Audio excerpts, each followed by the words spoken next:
Hello guys, welcome to Summer to Pod. This is Summer. Today I'm going to introduce our new product, the smoke tail lamp for New Defender. As we know, the high profile design for New Defender, the car comes with the smoke tail lamp, and the low profile car is coming with the red tail lamp. So if we want to that looks full black or the high profile design, we almost want to change the tail lamp, but the original one is too expensive, so that's the reason why aftermarket is so much popular. As we can PC material, and the back side we can find we have the screws and the wires. That's the plug and play ones. Just remove the original tail lamp from the car and install our design.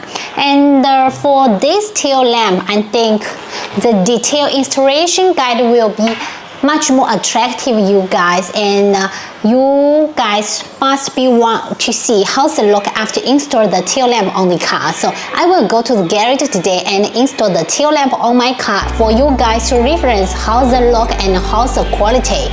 So keep on my tune and don't walk away.